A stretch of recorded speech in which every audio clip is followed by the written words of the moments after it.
Welcome to the highlights of the penultimate event of the season in the Miller's Oils Toyota MR2 Championship, taking place on Silverstone's international circuit. Matt Palmer and Jim Davis have dominated their respective classes, but the overall title can be decided this weekend ahead of the season finale at Donington. But Davis needs everything to go in his favour if he's to stop Palmer from defending his title. Before we get to the racing, Matt Suckling has been down in the paddock.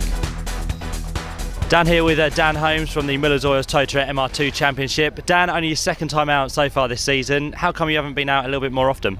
Well, this season's been a bit of a problem with finances, and so I had to opt for only two outings this year, and Snetterton and Silverstone sort of fitted the bill with the road sports as well. So yeah, that's why I've been out only the twice.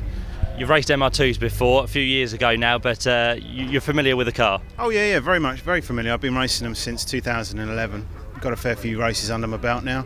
Yeah, very good car, very robust, very predictable, and yeah, a lot of fun. Round 13 of the Miller's Oils Toyota MR2 Championship, and it's a very big grid of 34 competitors lining up here on the international circuit at Silverstone. Qualifying did not go the way of Jim Davis. He's on the third row. Matt Palmer, who's won 9 times from 12 races this season, lines up on pole position with Stuart Nichols next to him.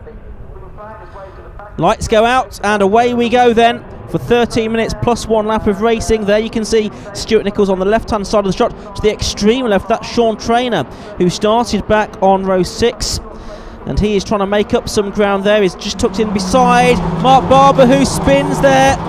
We're on board with John Wilson going across the picture in front of us there. Well, that was Wayne Lewis, who had to take evasive action. 1 or 2 drivers have used the tarmac runoff on the outside of Abbey and Farm Curve there. One of them, I think, was Nigel Ralphson. That looks like the number 40 car of Nick Jones as well. He rejoins the tarmac down at Village. On board we go with Mick Nichols, and there's a spinner ahead of us, and Nichols spins in sympathy and avoidance, no doubt. I think the original spinner was number 56, which is Cam Walton from West Sussex. He's still stationary down there at the link as the leaders are arriving at Stowe Corner. It's Palmer leading, Stuart Nichols, son of Mick, in second place. It's Alex Knight in third position, and in fourth place it's Jim Davis. Down towards the Vale they go for the first time then, and Stuart Nichols is trying to make a move here around the outside of Matt Palmer as they go into the Vale. I don't think it's going to work. No, he just runs out a little bit too wide, kicks up a bit of dust, and now he's left the inside line open for Alex Knight to try and find a way through. The rest of this big field of 34 cars making their way down to Club Corner to complete the first lap on the Silverstone International Circuit. Number 80 there is David Asbury, and 21 Phil Hutchins, the man from York. And there's the confirmation that Alex Knight has made it through into second position ahead of Stuart Nichols, with Davis still there in third. Oh, and Nichols has lost it there, and he spins, around he goes. He's still trying to regain control of that car. He's finally got it pointing back in the right direction. He's managed to turn the wipers on amid all of the chaos and confusion there as he was trying to regain control.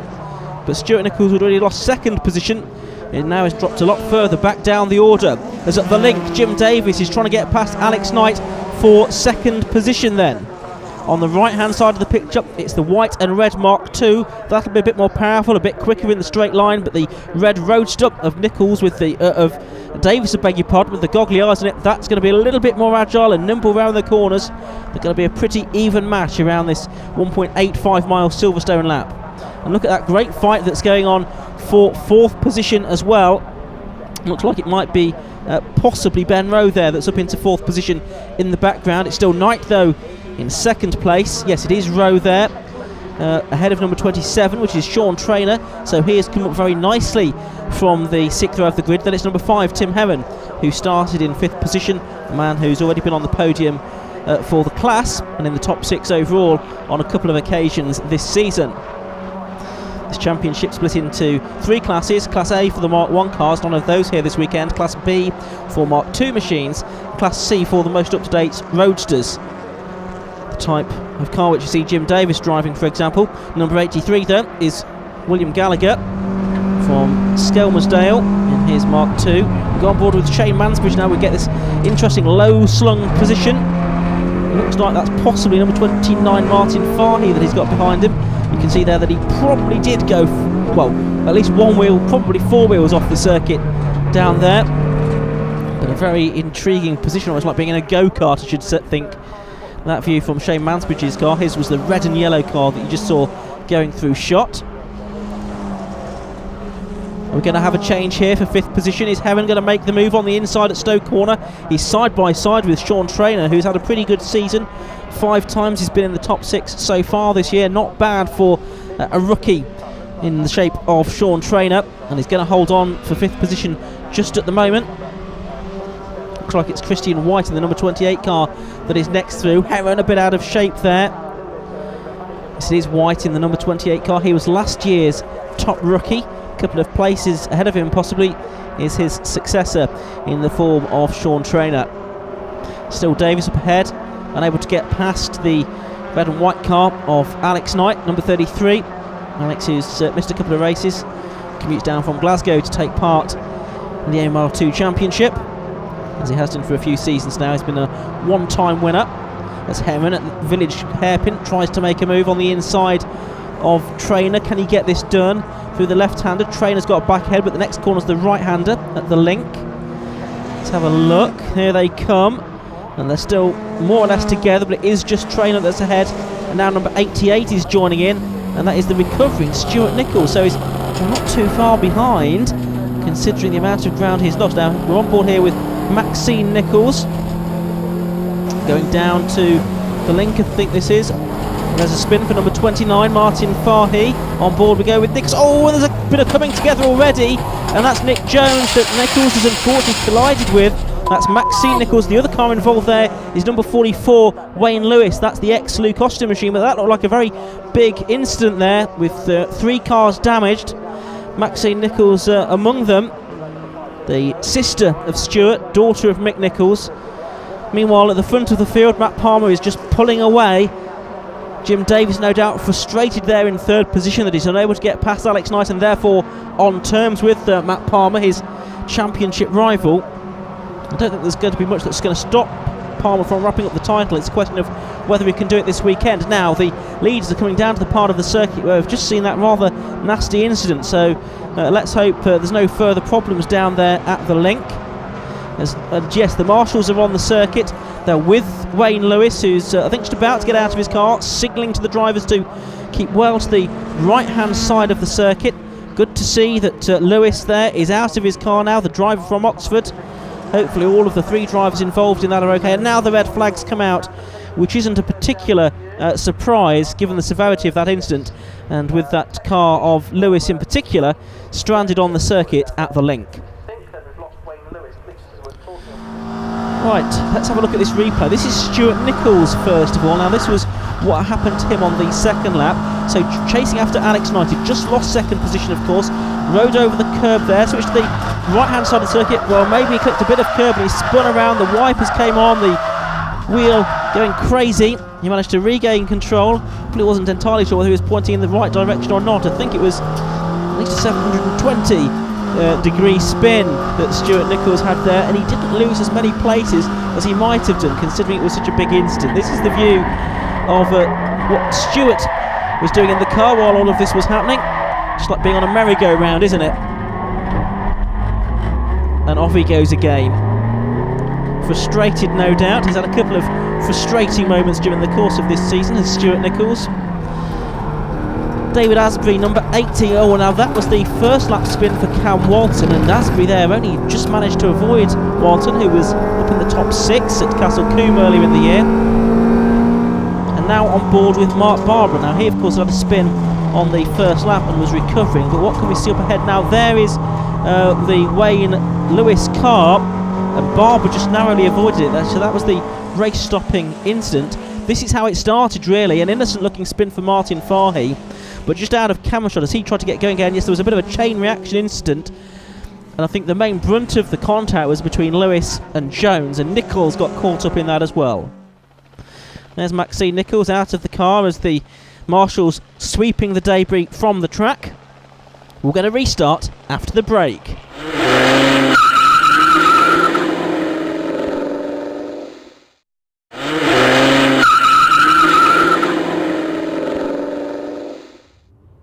Welcome back to Silverstone, where we're going to have a restart for round 13 of the Miller's Oils Toyota MR2 Championship. It's going to be a shortened race distance though, 5 minutes plus 1 lap. That's all we've got time for, and it's from a new grid as well. So Palmer on pole position, Alex Knight alongside him, and Jim Davis on third on the grid. Davis makes a decent start, tries to go with Palmer. Can he get past Knight this time, who was proving to be something of a thorn in his side? Do they all get through Abbey safely this time? Bit of dust being kicked up, but nothing too much to report. Not as much drama as on the previous occasion, certainly. Knight there hasn't made the best of starts. He might lose out to Sean Traynor as well, who's been a big beneficiary of all of this. Dan Holmes, who we heard from before the race, in his green number 92 car there in the middle of the shot. He's qualified 22nd out of 34 cars on the grid. On board now with Martin Farrelly, who's in the green and white car. I think I may have called him Martin Fahy in the earlier part of that race, but Farrelly it is, tucked in behind John Wilson, another of the drivers in the Rogue Motorsport Equipe. They bring so many cars to every round of the MR2 Championship. Top two pulling away, then it's Traynor and Knight going through on the inside to take third place away. I think he's done it. Some good speed carried through Stowe Corner by Alex Knight there. Of course, he was running in P2 in the first part of the race. So then you've got 27, which is Traynor, 88, which is Stuart Nichols, who's been on the in the top 6 11 times out of 12 races this season, just missing out in one round at Snetterton back in May. Tim Heron is next up. He's in 6th place as they come through to complete lap number 1. I should think we'll only get about 5 laps out of this race, given the reduced race distance. He was already having completed a few laps when the red flags came out. Still a pretty big field. We've lost 3 cars, of course, and Ben Rowe hasn't taken the restart, I don't think, either, as Sean Traynor and Alex Knight go side by side. And look at that, Tim Heron, a brilliant move down the inside. I think he caught both of them napping, and he has gone through into 3rd place. Christian White doesn't seem to carry as much speed into this corner as Stuart Nichols on the left-hand side of the circuit. Some drivers being a bit braver maybe with their interpretation of track limits than others. There is that strange part of the circuit where the international circuit rejoins the Grand Prix track, and there's effectively a bit of extra tarmac that, well, can you use or can't you? Stuart Nichols certainly thought that you could do. He's trying to make a move on Sean Traynor now as well, up at Stowe Corner. But it's Heron that's made 3rd place his own. Alex Knight has gone down to 4th position. Then it looks like Traynor in 5th, Stuart Nichols in 6th, Christian White then is 7th, Nigel Ralphson 8th, Martin Farrelly is there in 9th position. And there he is, number 24. The 41-year-old from Fleet in Hampshire, but Irish by birth. He's an IT service sales manager. Number 5, Tim Heron from Warwick, the software developer, there in 3rd position. And then you've got the traffic cop, number 85, Nigel Ralphson, right on the tail there of number 28, Chris White. Down to the village hairpin they go. Then you can see a good crowd watching from the grandstand, enjoying this Miller's Oils Toyota MR2 Championship racing action, which is being led by Matt Palmer, as it was in the first part of the race. And here's John Wilson. John making his return to the MR2 Championship this weekend in the Hennessy Motorsport prepared car. We saw Russ Hennessy himself at the wheel at Castle Combe back in the middle of June, and he went pretty well there. Managed to get 4th position, but actually his pace was a little bit better than that. Stowe Corner, and it's Stuart Nichols now ahead of Sean Traynor, so that's been a change. He's gone up to 5th place now. Christian White still there in 7th. Dan Holmes seems to be heading in the right direction. I noticed from 22nd on the grid towards the top 10. I noticed his green car not quite there yet. I think that red flag as well will have helped drivers like Cam Walton, who'd lost quite a lot of ground with his first lap spin. Mark Barber, I think, had also managed to pick up some damage in the first part of the race, so hopefully he will fare better now as well. This is on board with Chris White. This is the right-hander at Abbey. Then the next corner is the left-hander at Farm Curve. In the background you can see Martin Farrelly in the mirrors. Stuart Nichols trying to attack for 4th position. It's Alex Knight who was further up the order in part 1 of the race.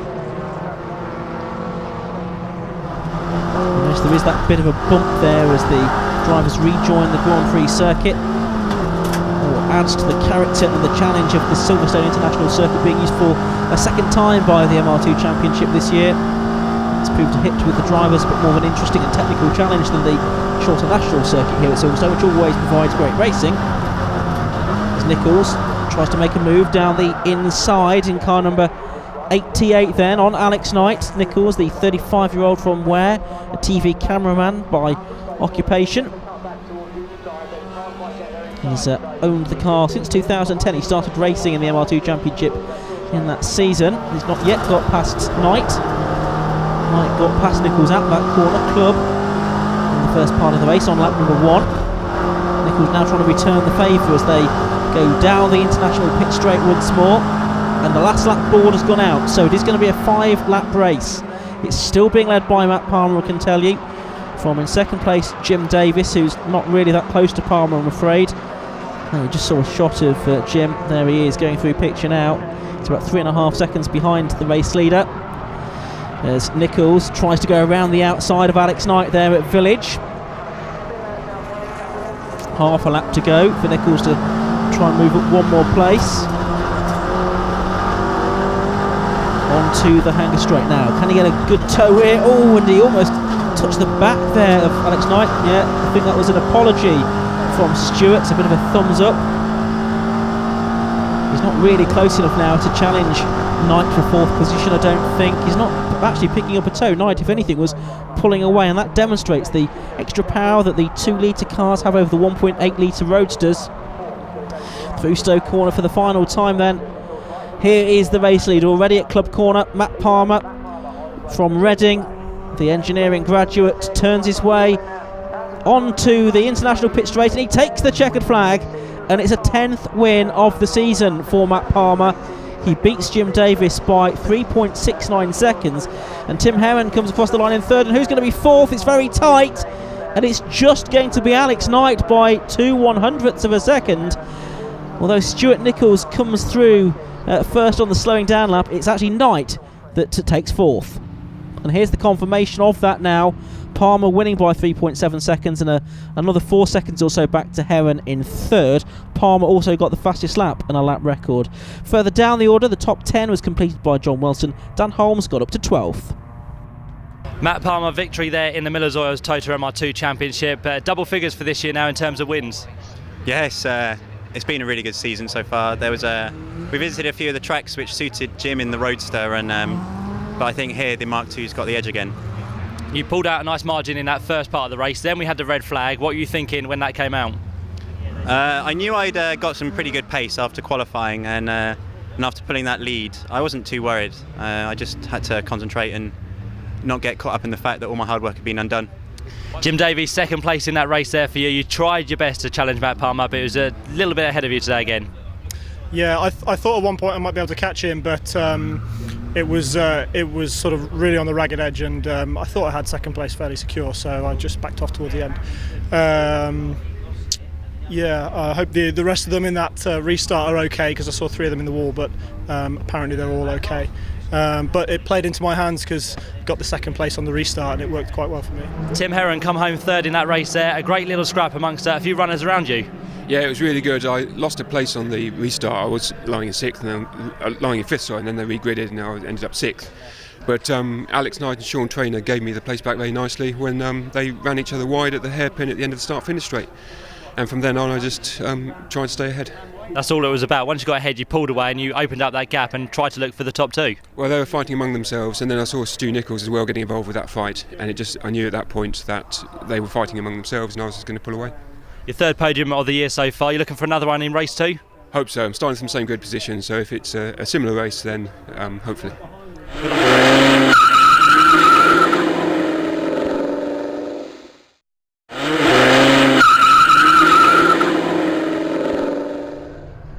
Race 2 here at Silverstone for the Miller's Oils Toyota MR2 Championship, and Matt Palmer just needs to finish 3rd or higher now to guarantee a championship victory. There's a car missing from the 2nd row of the grid. That, I'm afraid, is Ben Rowe. And we also, of course, have a few non-starters after the damage picked up in race 1, so no Maxine Nichols, Nick Jones or Wayne Lewis, or indeed Shane Mansbridge. So red lights go on then. Another 13 minutes plus 1 lap of racing. And away we go. Slightly depleted field then, but still very colourful and very competitive. Good start there by Stuart Nichols. Can he get ahead of Matt Palmer into turn number 1? They're side by side as they go through. Just disappearing from our shot, I'm afraid. Now we see William Gallagher. Oh, and off goes Stuart Nichols.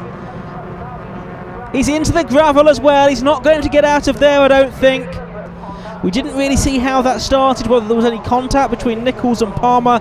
We just don't know. But Stuart Nichols certainly out of shape by the time we saw him come through Farm Curve. He's gone off into the gravel, and that, I'm afraid, is going to be the end of his race. This is what it looked like from on board with Nichols then, as they headed down towards Abbey Corner. Look, you can see Palmer just to the left through the passenger window, I should say. Oh, and yes, there was just a tiny fraction of contact, nothing intentional, enough to unsettle Nichols' car, and off he spun for the second time today, this time terminally, because he's got off into the gravel trap. Yeah, he's tried to get it going again, but he's realised he's going nowhere at all. End of lap 1, it's Palmer leading, Knight in second. In third place, it's the blue and white car, which is Mark Barber. Then in fourth place, it's Jim Davis. Yellow flags are waving, of course, with that Mick Nichols car off on lap 1. That's his dad's car, which is Mick Nichols, of course. Stewart off on the first lap. There goes Davis, he makes up a place. He's up to third now, he's ahead of Barber. So on board we go with Barber. There's Davis now ahead of us over that little yump and down towards the right hand at the link. Look here at the lines that Davis takes right up to the curb at Chapel, effectively on the Grand Prix circuit, and then down under the vehicle bridge halfway down the Hanger Straight and towards Stowe Corner. You'll see that Barber is gaining on Davis here, and he goes to the left hand side of the circuit. Davis taking a defensive line, making Barber go the long way around. Barber therefore leaves the door open for Tim Herron, who was third in race number 1. Those two go side by side just about as they head through Stowe Corner. Herron now tucks in behind him. Down towards the Vale they go. So this is for third, fourth and fifth positions. Sean Traynor again up there in sixth place. He's had a pretty good season, as we've been saying. It looks like Chris White and Cam Walton there in eighth position, hoping for a better race this time after his spin early on in race number 1. On board we go with Tim Herron, and Herron and Walton, by the way, picked up a trophy for third place in their class in the Road Sports Enduro race yesterday. 45-minute encounter where the drivers relayed one to the other. Herron onto Walton. Down towards Village they go. Ooh, and almost a bit of a contact there between number 5, which is Tim Herron, of course, and Mark Barber, but they both escape. There's Palmer going through. We don't see too much of him in these races when he pulls away like this. As he was saying after race 1, the last few rounds of the championship have been at circuits that have possibly suited the Roadster that little bit more, Rockingham and Anglesey in particular. And Davis has won 3 times out of the last 4 races after Palmer won the first 8. We go on board here though, so we go down to Stowe Corner. It's Barber on our right, and Barber is still ahead, or Traynor I should say, is still ahead. It's Barber a bit further up the road. We're on board there with Herron, so it's Barber, then Traynor, then Herron now, and Chris White is the next car through, the black machine. Then it's Cam Walton, number 56, Mick Nichols next in number 89, then Nigel Ralphson, Martin Farrelly and John Wilson. But there's Matt Palmer. You can see how he's managed to pull away, and Davis, as he was in the first part of the first race, stuck behind Alex Knight, who's proving a very difficult man to pass this weekend. If it stays this way, of course, Palmer is going to wrap up the championship with 2 races still to spare at Donington Park at the beginning of October. Down to Village, this is the chance for the Roadster, and through goes Jim Davis to take second position away. But is there anything you can do about Matt Palmer? I very much doubt it. Matt Palmer has had such a good season, 4th season of racing now in the MR2 Championship, so he's very experienced. He won the title last year, of course, after a difficult start to the year. This year it's gone much better. Oh, and there's been a spin for number 32, which is William Powell from Cobham, another driver in a Rogue Motorsport prepared car, and he gets going again after that little indiscretion. Palmer, Davis, Knight, that's the order. Then a gap back to 4th position, and Mark Barber with Sean Traynor in 5th place. We've had a change for 6th as well, haven't we? Because it's now Chris White up into 6th position. Cam Walton there is taking 7th away from Tim Herron as well, but he's just got that done before they went into the yellow flag zone. And that yellow flag, I think, is out for Stuart Nichols still. I think his car now being recovered by the snatch vehicle, which is out of shot, as Barber loses a place and Traynor forges his way through in that number 27 car. Traynor, as I say, in his first season of racing, this car mechanicked by Lee Hall. White has gone through as well now in number 28. Maidenhead man. Trying to fight back his Barber. He's going to have the inside line for Stowe Corner. Still quite a long way to go before he arrives at the corner though. Is Barber going to get the place back?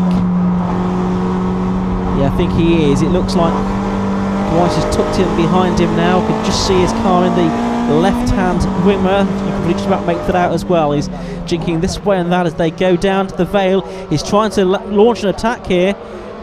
Well, he's actually not late enough on the brakes to make that work, but going around the outside of Vale probably is not necessarily going to work. So Herron, Walton, and then Mick Nichols, the next cars through, and they head back onto the international pit straight. Yes, you can still see those yellow flags waving down there at Abbey as the Stuart Nichols car is recovered. Good dice is going all the way down the order. There's 24, which is Martin Farrelly again. He's doing battle there with the 83 car of William Gallagher. Down to the village hairpin, and Tim Herron's got that a bit wrong, I think, this time. He runs a little bit wide on the exit, but Cam Walton, I don't think, can take advantage. Cam with some further developments to that car since the Anglesey weekend, which was the last round of the championship, where Palmer and Davis shared the wins. Each had a win and a 2nd place. There's Stuart Nichols being pulled out of the gravel. Stuart got a 3rd at Anglesey, as did Sean Traynor. But back to Silverstone this weekend, and it's Palmer that's dominant. 85 Nigel Ralphson hounding and harassing Mick Nichols there as they head through Stowe Corner. Sean Traynor ahead of Mark Barber now as they head through Club Corner and back onto the international pit straight. Yes, Millers Oil's Toyota MR2 Championship, a 16-round season. This is round 14 now. 2 more races to go at Donington Park. So back where we started the season, that was on the Grand Prix circuit. In October, we'll be on the shorter national circuit, which many say is actually a more exciting layout for the drivers to drive, and actually it makes for better racing as well. So I'm sure we'll see some very close action there. Will Matt Palmer go there, still needing to do anything to regain and retain his title? As we look at number 57, which is Vincent Price from Wednesbury in the West Midlands, just ahead of 29, which is Martin Farhi, also from the West Mids. He's from Birmingham. It's good to see that the Roadsters doing battle with the Mark II cars. Oh, and someone's in trouble. It's number 42, Andrew Franklin, who's pulling off.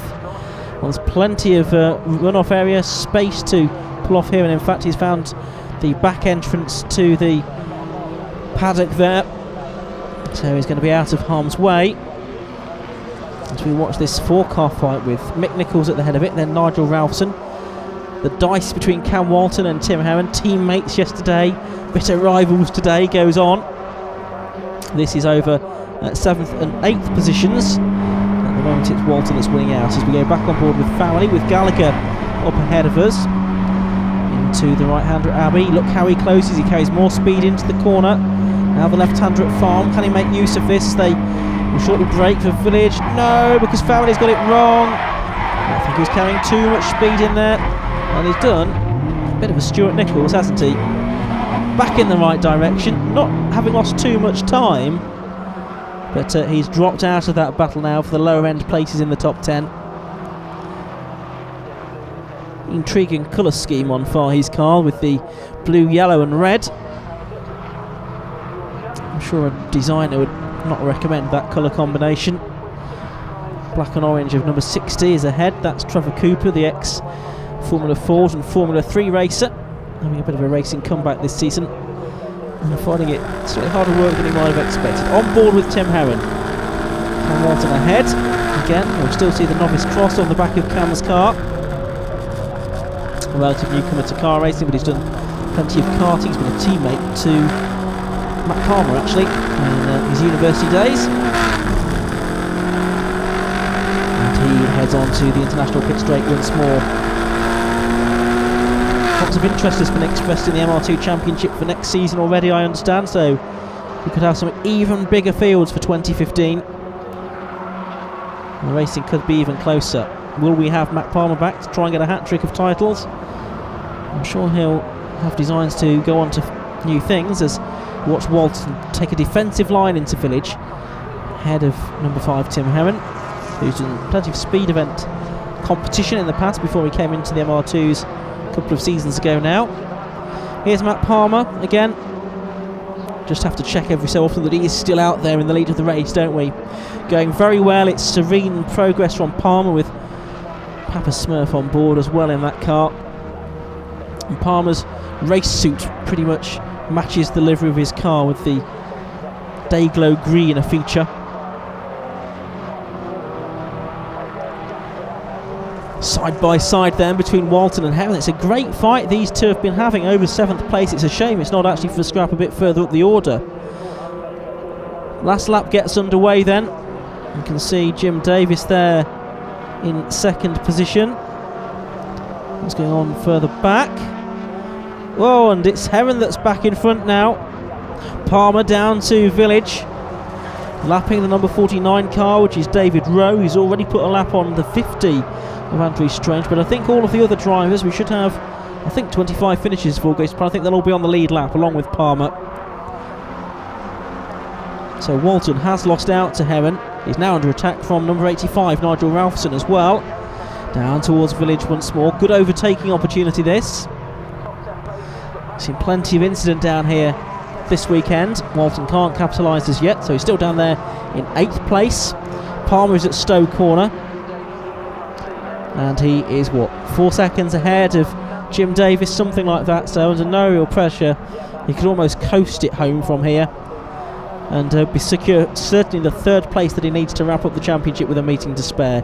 He turns left now through the Vale, now right into the first part of the Double Apex Club Corner. A short burst on the gas, onto the straight he goes, and Matt Palmer crosses the line to win for the 11th time and to take the 2014 Miller's Oil Toyota MR2 Championship. He's retained his title. Congratulations to Matt Palmer in that car which AW Track Sport are running these days. Jim Davis takes 2nd place, Alex Knight 3rd. Now what about that battle for 7th, which should be coming through now, and it's going to be Cam Walton, isn't it, who's done it in the last few corners. He's got back ahead of the number 5 car of Tim Herron. Top 6 then: Palmer, Davis, Knight, Trainer, Barber and White. Fastest lap went to Palmer as well, and guess what, he's broken his own lap record, and confirmation that Cam Walton did get 7th place overall as well. Matt Palmer, our winner there for the 2nd Miller's Oil Toyota MR2 Championship race. You managed to do it once again over Jim Davies. Yeah, it's always a really good fight between me and Jim. There's never more than a couple of tenths between us.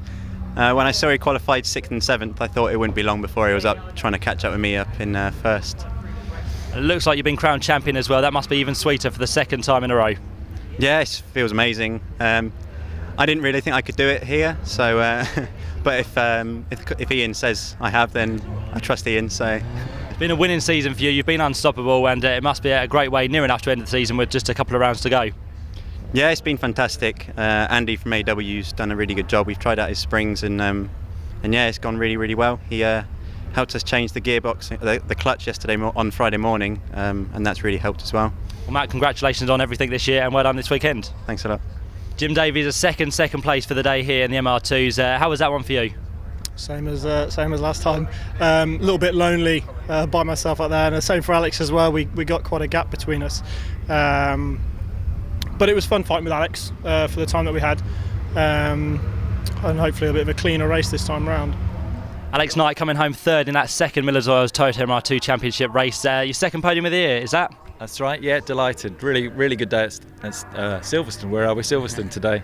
Yeah, 4th in race 1, 1 better in race 2, so really enjoyed it. Had a great little scrap going on there with Jimmy, just managed to pull out towards the end though. Yeah, you're right. He was flattering after the race. He said that was a good tussle, but I think it was only a good tussle for a couple of laps. He really built up a little lead, got 6 lengths away, and once he was gone, I could hold the gap but not live with him. You enjoyed the season so far? It's been a great season. Unfortunately, I had to miss the last 2 rounds at Rockingham and Anglesey, but I think the guys all had a good time there. But we've got one more to go at Donington, so I'll be sure to be there for that one. And I'm sure you'll be looking for your first win this year as well. Here's hoping.